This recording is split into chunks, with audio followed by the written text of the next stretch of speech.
You mentioned all the different effects that sugar can have on all different types of systems in our body and our emotions and our mental state and all that stuff. And you're right, we could spend 4 hours talking about that, but I would love to just revisit that and talk about how sugar affects insulin in the body, and also how a similar mechanism to dopamine happens, where if we're consuming a lot of carbohydrates and sugar, we're going to have different regulation on insulin and how that affects our body. Can you explain a little bit about what's happening with insulin resistance?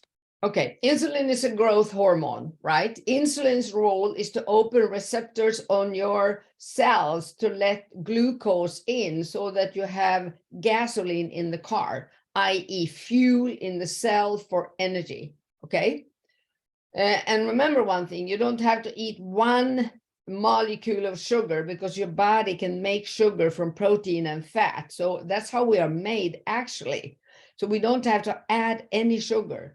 The problem is, our pancreas are created to make some amount of insulin every day. When you eat, actually, insulin can start increasing when you look at food. If you obsess about thinking about food, insulin going to raise. That's And right. as soon as insulin raises, your blood sugar goes down because now comes more fuel, right? Blood sugar, so it goes down. Well, if you eat too much carb, which everybody that doesn't have the knowledge you and I have and eat meat and fat, basically, which doesn't release a lot of insulin at all. But if you eat carbs, any carb, even a tomato is a carb, but there are good ones and bad ones. But of course, the sugar and the flour are the worst in the processed food. If you eat that, your pancreas has to work overtime like crazy and produce insulin and push it out there, because the body knows that it's very dangerous to have a high blood pressure, high blood blood sugar level in your cells, because that's what's hurting your cells. Your lining of your blood vessels, the endothelial lining, will be very damaged by sugar. And then when that happens, when you eat too much, then the brain say to the liver, oh my God, we have a lot of cracks in our blood vessels due to the sugar. So now you have to produce cholesterol, which is a repairing thing, packing in our cells. It's not a dangerous fat. That's the sickest myth ever. So now, of course, due to all those cracks in the endothelial lining in your blood vessels, the cholesterol has to go out and repair it, smooths these so you don't get a stroke and all that kind of crazy, dangerous inflammation and heart attack and stroke in your brain and God knows what.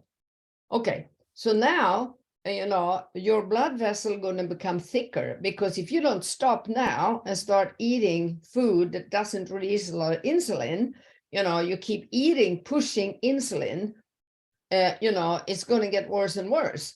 And the arteries will be now swollen tighter. So now your blood pressure going to stick up. Because think about it as a hose in your garden. If you tighten that on the inside, you have to push the water harder to get some water out, right? That's what high blood pressure is all about. But of course, you get a pill instead with a lot of side effects. And since nobody tells you how you should eat, you keep eating the same crazy way. So now you need pill number 2 or number 3 or maybe 4 pills for your high blood pressure with very, very dangerous side effects. And nobody's teaching you lifestyle medicine that you can change this. And then the high insulin level will affect your brain. It will affect your kidneys.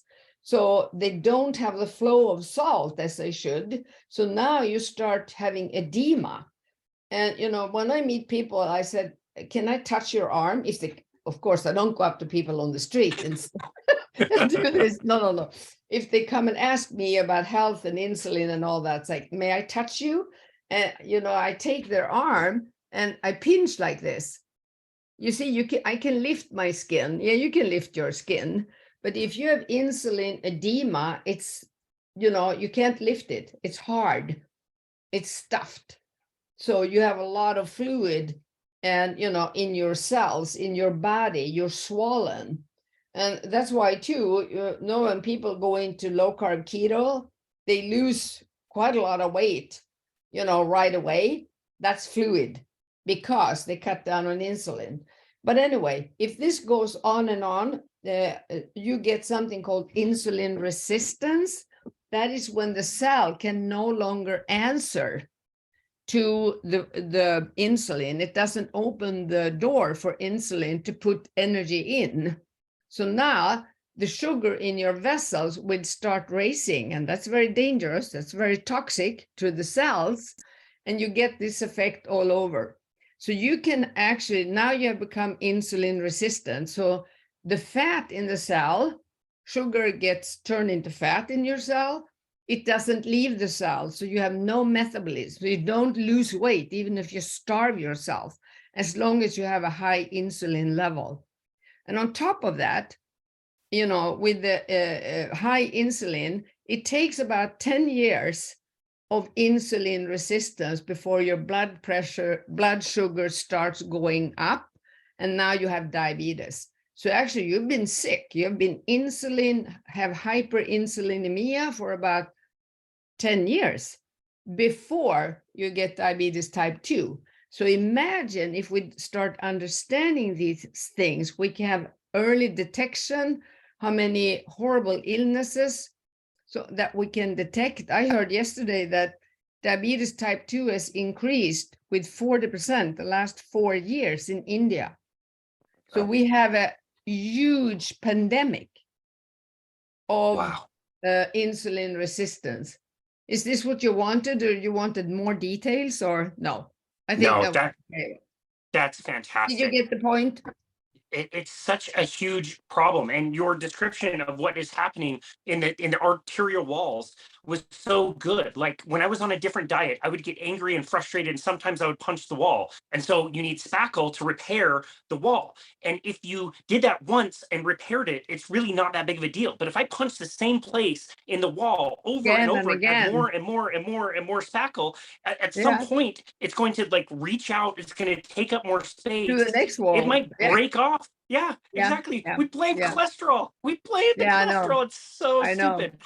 Yeah, I So know. stupid. Yeah, you know, Oh, it's and crazy. cholesterol is also, and also your testosterone level go down if you're a man, and estrogen, because you know cholesterol is very important after it has repaired the damage or made packing in your neurons, which is very important. Otherwise, everything would leak together and be chaos. But then you know you make the hormones, the male and female hormones, and then it also makes the corticosteroids, which is your antidote for inflammation. So I mean, it's a whole myriad of things that's going to happen if cholesterol's only work will be to go and repair things that is damaged because you eat a lot of carbs.